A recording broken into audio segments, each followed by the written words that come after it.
Bien. ¿Qué tal, queridos? ¿Cómo estáis? Vamos a seguir sumando en este proceso del llamado del Gran Espíritu 2. Bueno, nos habíamos quedado en el momento en el que yo llego a esta comunidad y ahí estamos hablando de los 20 años y me quedo, ahí vivo toda una serie de experiencias porque ahí todo el mundo estaba muy bien amueblado, si sabían lo que estaban y por qué estaban y para qué, y habían hecho incluso inversiones económicas y tal. Yo no. Yo llegué como un niño en pañales que empezaba a caminar y entonces, claro, era una gran confusión porque salía de un entorno en el cual había vivido hasta ese momento, como os contaba antes, de la ciudad de Granada, en fin, el mundo adolescente, y pasaba ya a otros parámetros, ¿no? Entonces, bueno, yo aprendí muchísimas cosas, ¿no? Aprendí temas relacionados con la agricultura, aprendí a cocinar, sobre todo vegetariano, porque en ese momento era vegetariano, aprendí a montar en zancos, a perder miedo escénico, en los ratos, de cara al público, porque con esa tetería, con la gente que venía por el centro, que eran bastantes, estamos, bueno, pues una ciudad como Granada pues atraía a bastante gente en esta línea, ¿no? Sobre todo extranjeros. Así que en eso estaba de repente. Un cambio también con los parámetros sexuales. Ahí descubro la naturaleza de la bisexualidad y empiezo a cuestionarme realmente yo qué soy, si soy heterosexual, si soy sexual, porque tenía experiencias, ¿no? De las cuales me eran gratas y agradables, ¿no? Entonces, bueno, pues en todo ese batiburrillo, en ese movimiento del puzzle, pues sigo recomponiéndome, ¿no? En la medida en la que puedo, ¿no? Como decía antes en el vídeo anterior, pues vengo de una familia muy normal, muy convencional, en la que, bueno, pues todo esto era inaudito, no existía. Es más, el entorno en el que vivía, pues había varios hijos por parte de mi padre, varios hijos por parte de mi madre. Yo era el único hijo nacido de esa unión, de dos viudos, y de repente pues, había como un vacío legal, una hermana que era lesbiana. Entonces descubro con los años que efectivamente pues claro, ahí nos damos cuenta, los que hemos profundizado en el mundo del transgeneracional, nos damos cuenta de los secretos familiares que se tapan que para no soliviantar o para no sé qué. O sea, yo honestamente, pues hubo un tiempo en el que culpaba, pero luego me di cuenta de que pobrecitos, o sea las personas que se tienen que parapetar en esas situaciones, pues en el fondo necesitas, vamos, lo único que no pueden hacer con el tiempo cuando lo comprendes es compasión, ¿no? Porque eh, ellos han sido así, educados de esa manera, no dan para más. De hecho, yo aún sigo teniendo familiares así, ¿no? Que no dan para más, ¿no? Por las decisiones que yo voy tomando a lo largo del tiempo, ¿no? Entonces, claro, pues son niveles de conciencia. Esto no, por mucho que uno quiera convencer, porque hubo muchos años en mi vida que traté de convencer a todo el mundo, pero te das cuenta de que es como tirarle perlas a los cerdos, o sea, no, el que no quiere escuchar no va a escuchar, entonces es mejor dejarlo, ¿no? Es mejor dejar que la gente vaya preguntando, y cuando pregunta, pues tú le cuentas, en la medida en la que tú lo sientas, pero es mejor dejarlos, porque te desgastas mucho. Yo por lo menos me desgasté. En mi caso, por ejemplo, pues tratar en la familia, porque ahí estaba muy separada los unos con los otros, porque tú, porque el otro, porque el de la moto. Y al final yo que me ocupaba de tratar de esos dos mundos, pues era el culpable, porque por haber intentado unirlos, ¿no? Y llega un momento en que tiras la toalla y dices, mira, lo siento, pero yo estoy para mi vida. Y que los demás que se organicen, ellos sabrán, ¿no? Ya, la madurez no llega a todos en algún momento, ¿no? Bien, suelto esto, lo que quiero decir es continuar con ese relato, ¿no? Para mí, durante todo ese tiempo en el que vivo en esa comunidad, pues claro, tengo mucha información, personas ya con, o sea, mucho más conscientes, más maduras, más, o sea, yo por suerte o por desgracia siempre he tenido todos mis amigos eran mayores que yo. Entonces, pues claro, me ha llegado mucha información válida, ¿no? Que en un primer momento era todo teórico, porque te vas recibiendo información, pues lo mismo que recibes la anterior con 13 años en el colegio, ¿no? Que te cuentan eh, cómo fue conquistada Europa o lo que pasó a Holanda en no sé qué, o en fin, o la Segunda y Tercera Guerra Mundial, de dónde vine, para qué, ¿no? Luego empiezas a descubrir, cuando empiezas a escarbar, que te das cuenta de que detrás de todo eso siempre suele haber muchos intereses. Entonces, la historia no la cuentan los ganadores. Los perdedores no han tenido oportunidad de contarla, y si la han tenido oportunidad de contar, son libros que quedan ahí arrumbados, que al final quedan perdidos o incluso quemados, ¿no? Como hizo el general Cisneros en la ciudad de Granada, ¿no? Cuando se conquista Granada, ¿no? Con los reyes católicos y todo el que tenía Andalusí, o sea, ese gobierno de Al-Ándalus, pues fueron quemados todos esos libros que tenían maravillas probablemente, pero no interesaban. Es lo mismo que ha pasado con la guerra en Bagdad, la cantidad de historias que se han perdido, de museos, de historias que no interesan, ¿no? Detrás de unas armas de destrucción masiva que no sé qué, ¿no? En fin, que pregúntate y bichea, porque muchas veces la realidad no es la que nos cuentan. Pero no me voy a meter en ese fregado. Ya, el que quiera que profundice. Eh, Como os decía, en ese tiempo, pues bueno, llegó un momento en que decidí salir de la comunidad también, por mi propia naturaleza inquieta, con estas edades, pues lo que te quiere es buscar, ¿no? Les conté que me había hecho artesano gracias a personas que había conocido en las clases de yoga, un alemán que me enseñó a trabajar el cuero, la goma espuma, y las fornituras en metal, y entonces eso me permitió total independencia para viajar y para todo, ¿no? Así que me fui de la comunidad, me fui a Canarias, me fui al paraíso, ese pequeño paraíso que tenemos los españoles, muy poco conocido y con, en fin, no voy a seguir metiéndome con... Entonces fue maravilloso porque mi salida de Caños de Meca fue pues así, de esto de que estaba viviendo con un alemán en un tipi y su hijo de 4 años, y este hombre pues se fue de Alemania para no educar a su hijo, para que no lo socializaran, para que no le metieran toda esa socialización que nos meten mientras estamos estudiando y nos dicen cómo tienen que ser las cosas, ¿no? Pero en realidad las cosas pueden ser muy distintas, ¿no? Entonces él estaba allí saliéndose de ahí, ¿no? Y pensaba también ir a Canarias, pero yo lo decidí antes y me dijo, no puedes ir a Canarias, hay que pedir un billete con un mes de antelación. Y entonces yo creo que ya lo he contado, creo que en el vídeo con Manolo, y yo le dije, bueno, pues voy a intentarlo. Así que salí del tipi, sería septiembre, octubre, porque ya hacía frío en Caños de Meca, y decidí pasar el invierno en Canarias. Y me puse a hacer dedo, y desde Caños de Meca a Algeciras, pues 1 hora, 2 horas, no sé. Estaba allí en la mañana. Llego a taquilla y me dicen que no, que es imposible, que esto ya no, que tengo que esperar un mes. Y entonces, pues, un señor por detrás me llama y me dice, vas a Tenerife, yo te vendo mi billete, pero necesito ir con alguien en el barco, total, que yo me voy en avión y tú eres yo. En esa época, pues no pedían nombres y apellidos, no es como ahora, ¿no? Se lo han cargado de un plumazo con este rollo del terrorismo. Y entre los controladitos, saber quién va a dónde y qué hace. En fin, el caso es que no puedo evitar yo mi línea de cuestionar.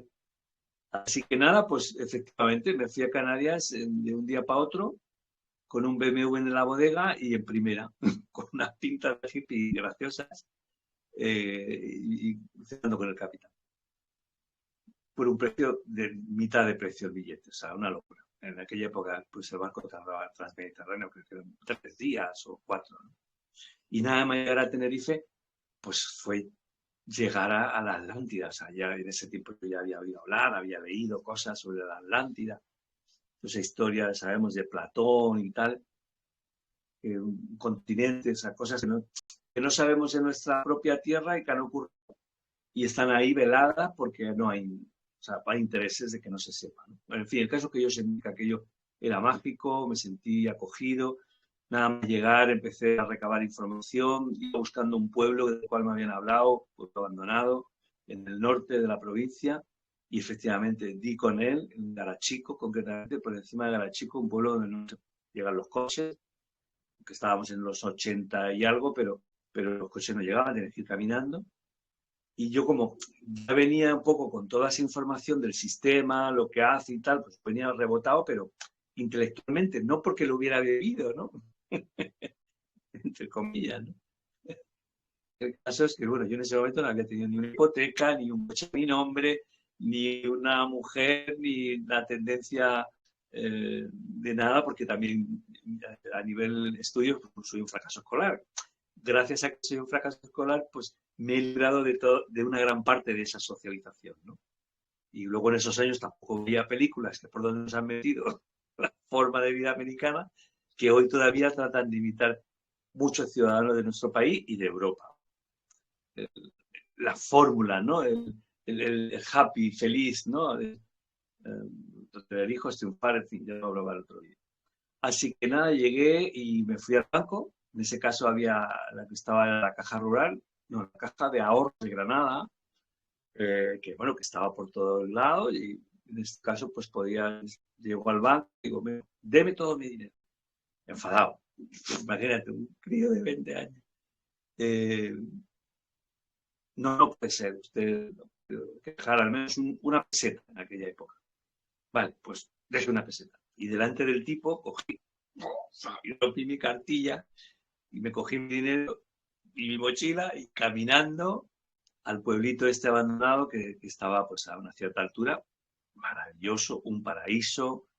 Allí me encontré a varias familias, una pareja italiana, 2 catalanes que estaban esperando un bebé.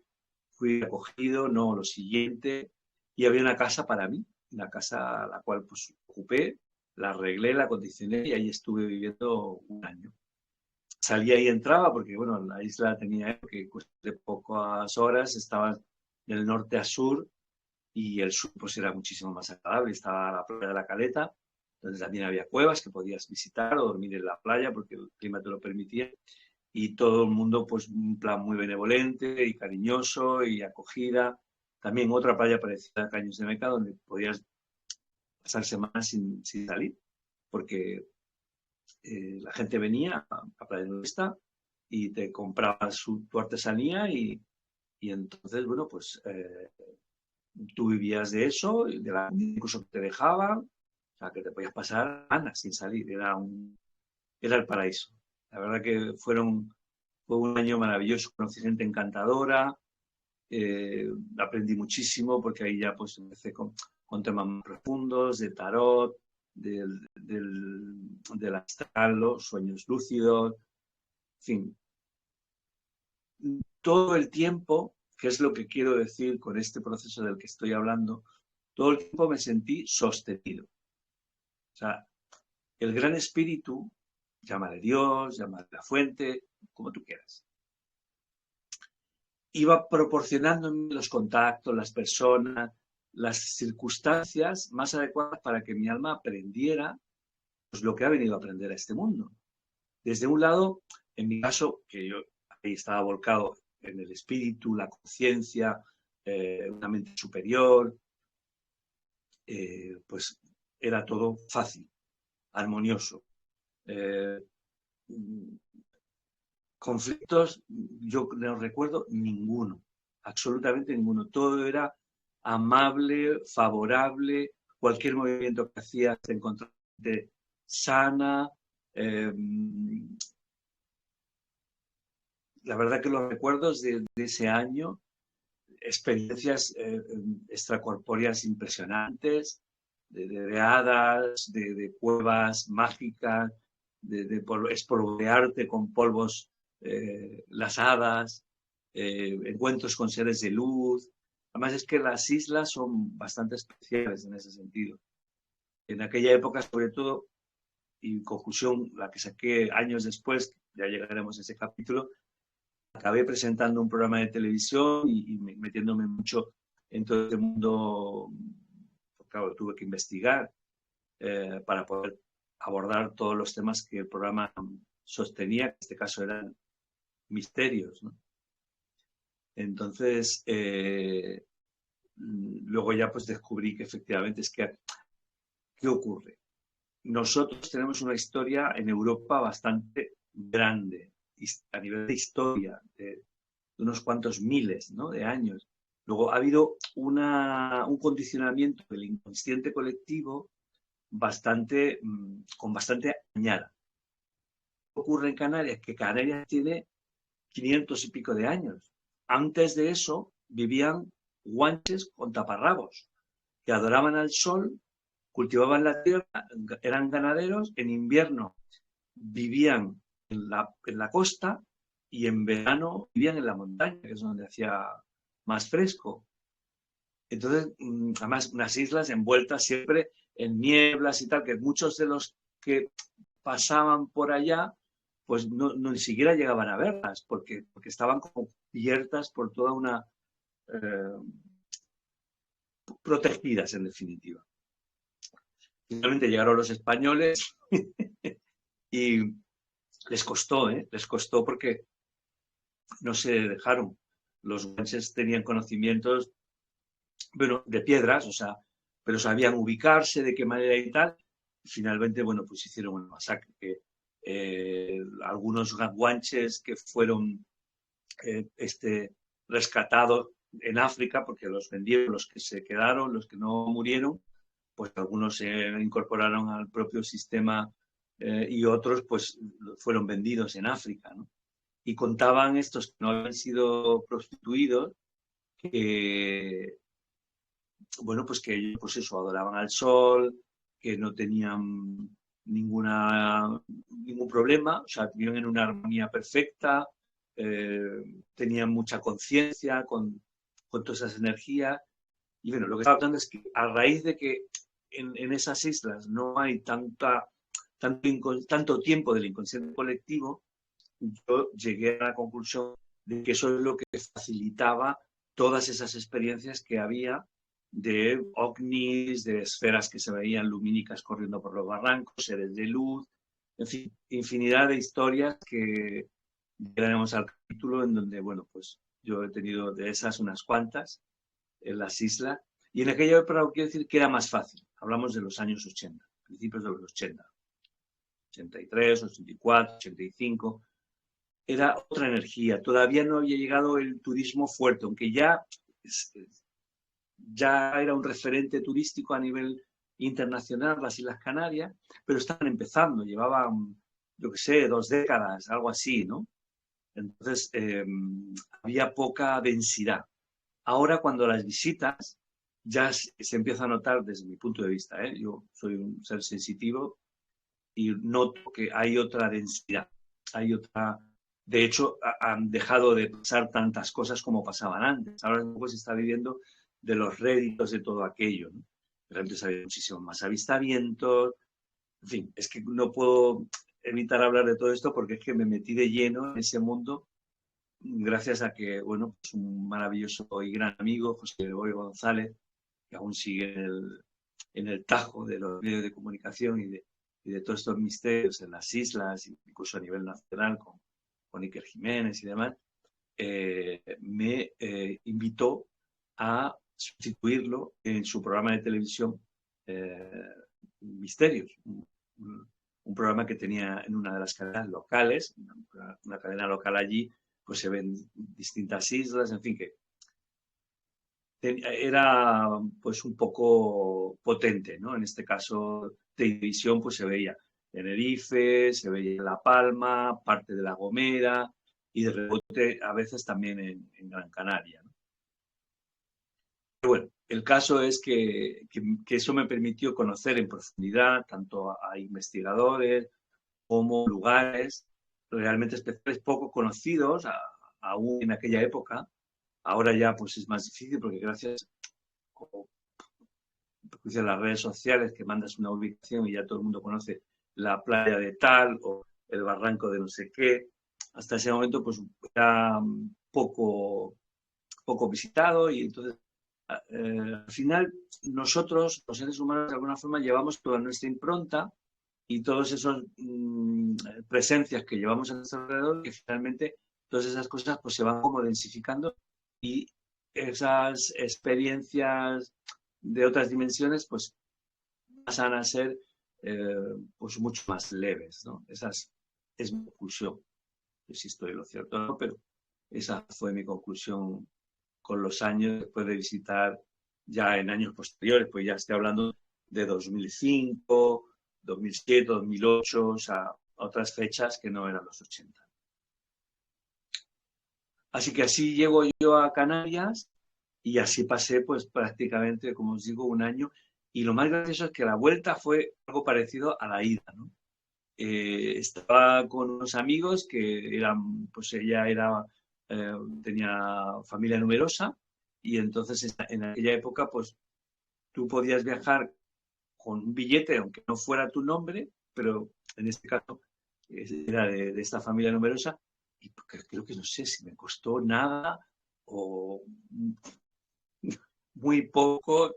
En fin, el caso es que yo viajé para las islas no siendo yo nombre y apellido y volví de Canarias no siendo yo tampoco. En fin, es que es todo muy rocambolesco, muy maravilloso, porque con el tiempo te das cuenta de que de que nosotros decidimos al final poco. Y conforme más nos empeñamos en decidir qué hacer, más complejo. Conforme más te entregas a que sea la fuente, el gran espíritu, el que ordena, dirige y organiza tu vida, es mucho más amable, benévolo y mágico, en definitiva. Aunque en esos tiempos yo todavía no me lo creía, pero era evidente, ¿no? Cuando recapitulo, me doy cuenta. Y sí, insisto con la saga que estoy haciendo, ¿no? De que el gran espíritu, que conforme más nos entreguemos, conforme más confiemos en esas cosas que ocurren, ¿eh? Desde el hemisferio derecho, claro está, porque el izquierdo nos va a hacer cuestionar, nos va a decir, no, claro, esto es por lo otro. En fin, vosotros mismos, vosotras mismas, os invito a investigar. Es que es muy fácil. Si no hay, lo único que tienes que salir de la zona de confort. Y entonces empiezas a darte cuenta de que tienes realmente poco control sobre tu vida. Y ahora, ¿qué haces tú con ese poco control? ¿Te dejas llevar o te bambolea? Porque claro, si te bambolea, a lo mejor es que son resistencias y claro, yo entiendo que esto puede resultar un poco así abstracto, ¿no? Pero honestamente, después de mi experiencia, os puedo garantizar que hay algo de mágico, hay algo de otras dimensiones, el cual nuestro hemisferio izquierdo no tiene idea ni, ni va a saber por mucho que quiera. Bueno, seguimos en otra fase, porque para no quiero hacer los vídeos muy largos. Seguimos sumando.